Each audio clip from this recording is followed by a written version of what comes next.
César partie 1, la plaine des sables.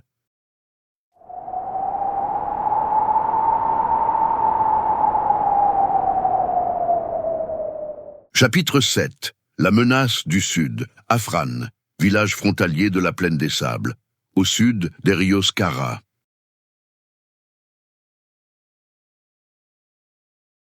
Kara était assise, jambes repliées, contre le tronc noueux du vieux tamarinier rouge à l'entrée du village. C'était son endroit préféré. À l'ombre des feuilles épaisses, contre l'écorce rugueuse, le sable du désert s'étendait devant elle comme un océan d'or figé. Sans fin, sans bruit, elle venait ici depuis l'enfance. Pour rêver, pour observer, pour attendre. Le village de Afran, niché entre la plaine des sables et les premières collines d'Erios, était un point de passage essentiel sur les routes caravanières. Pas une ville, mais pas une hutte non plus. Avec ses 1000 âmes, son vieux puits, son temple oublié et ses échoppes fatiguées, Afran voyait défiler plus de voyageurs qu'il n'en conservait.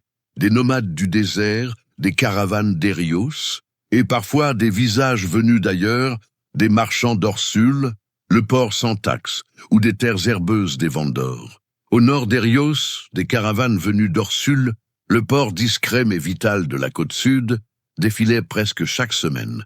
C'était là que transitaient les marchandises du monde entier.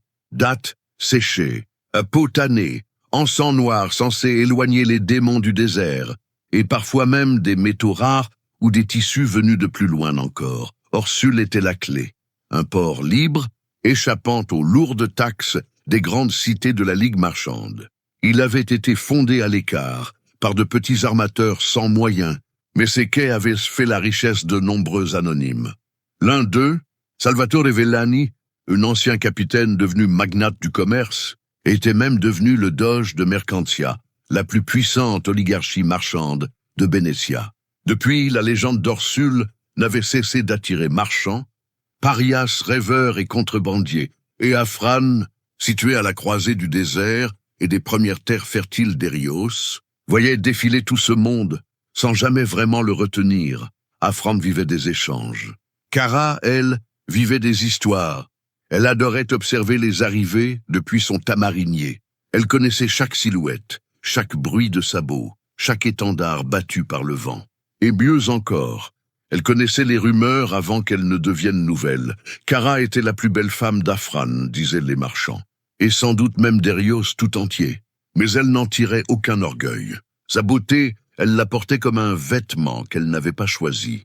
1,68 m, élancée mais robuste, une peau ambre dorée, des yeux profonds et bruns comme le désert, et des cheveux noirs et souples, qu'elle aimait tresser selon l'humeur du jour, parfois natte unique, parfois queue de cheval tressée, retenue par un fil de cuir. Elle était tisseuse d'étoffes légères, un métier modeste mais raffiné. Elle travaillait avec patience, les doigts agiles, les yeux toujours tournés vers le monde. Elle lisait aussi, beaucoup. Son père, autrefois marchand de la Ligue, lui avait appris les lettres dès l'âge de 5 ans. Aujourd'hui, il passait ses journées à dormir sur une chaise à bascule. Sa mère, douce et presque muette, tricotait en silence. Kara s'occupait d'eux comme elle pouvait. Le reste du temps, elle dévorait des récits d'explorateurs, des fragments d'écrits religieux, des contes de l'océan du Levant, des journaux poussiéreux échangés contre un sourire. Elle rêvait d'aventures, de causes à défendre, de peuples à libérer, mais personne ne quittait Afran. Et aucun héros ne venait ici, du moins c'est ce qu'elle croyait. Jusqu'à ce matin-là, elle tricotait sous son arbre, en fredonnant une vieille chanson de son enfance. Puis elle s'arrêta net, intriguée.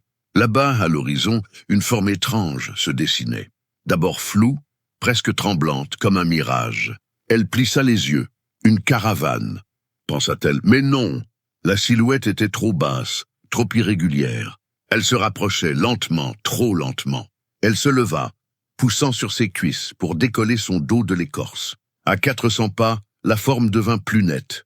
Un homme seul tirant une charrette lourde et brinque-ballante, chargée de ballots, pas de chameau, bas de cheval, juste lui. Le soleil commençait à baisser. Il ferait nuit dans 1 heure ou 2. Il a dû affronter bien des épreuves pour survivre seul dans le désert, pensa-t-elle. Quand il parvint à hauteur de l'arbre, il s'arrêta. Il posa les deux manches de sa charrette et releva lentement la tête. Son regard était vide. « Bonjour, voyageur, dit-elle. Bienvenue à Afram. » Il n'y avait pas de voyageurs à Afram, seulement des marchands ou des nomades. L'homme ne répondit pas tout de suite. Puis il articula d'une voix sèche, « De l'eau, s'il vous plaît. » Elle coupa court à ses questions. Quand quelqu'un avait besoin d'elle, elle ne savait jamais dire non. Elle en était incapable. Sans un mot, Kara courut jusqu'au puits, remplit une cruche d'eau fraîche et la lui tendit. L'homme la but d'un trait. Puis, relevant les yeux, il la fixa. Ses traits étaient tirés, mais son regard s'éclairait peu à peu. « Merci, dit-il. Je dois m'adresser à votre chef. » Kara fronça les sourcils. « Et toi? Tu es marchand? Nomade? »« Je ne suis pas marchand, » répondit-il. « Comment t'appelles-tu? »« Mon nom est César. » Elle sourit. « Ravi de faire ta connaissance, jeune César. Pourquoi t'aventures-tu à Hafran ?» Il inspira profondément.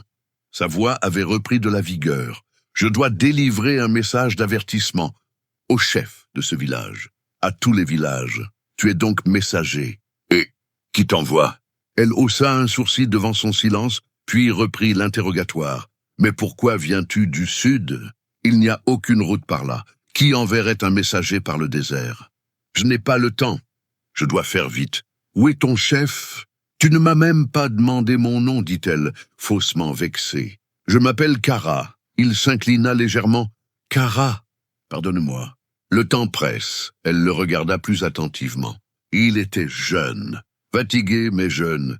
Nous discuterons demain, dit-il enfin. Oui, tu as raison. Et la nuit commence à tomber. Elle hésita.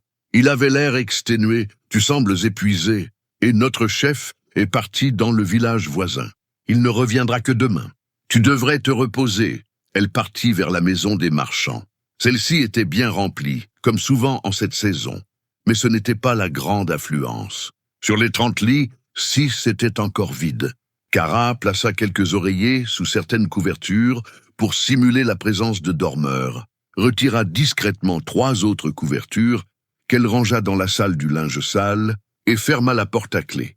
Elle cacha la clé sous un pot, à l'extérieur. César aurait affaire à elle ce soir. Elle avait hâte d'entendre ses histoires. Elle eut du mal à l'inviter chez elle. Sa maison n'était pas bien grande, et elle y vivait encore avec ses 2 parents. Mais eux furent faciles à convaincre. Kara avait toujours été doué pour ça. César, lui, était plus difficile à approcher. Il semblait mal à l'aise, comme s'il n'avait pas parlé à un autre être humain depuis des années. Pas par arrogance, mais par rupture. Il ne savait pas comment interagir.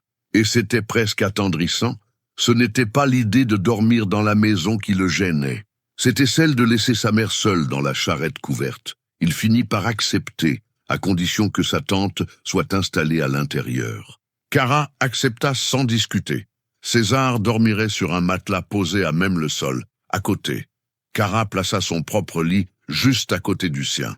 Elle avait hâte d'en savoir plus. Hâte de le comprendre, il prit un bain. Quand il eut fini, elle lui apporta une serviette. Elle jeta un œil discret, elle fut troublée. Par son regard, des yeux marrons profonds. Par son corps maigre mais vaillant, avec des marques qui imprimaient une vie de périple. Par ce mélange de fragilité et de feu dans ses yeux, après 2 heures de discussion calme, elle osa enfin lui demander « Quel âge as-tu, César ?»« 25 ans. » Elle écarquilla les yeux. Un sourire en coin étira ses lèvres. « Moi aussi, un signe. » « C'est un signe, à coup sûr. » La nuit tomba sur Afran, chaude et immobile. Le vent du désert s'était tu.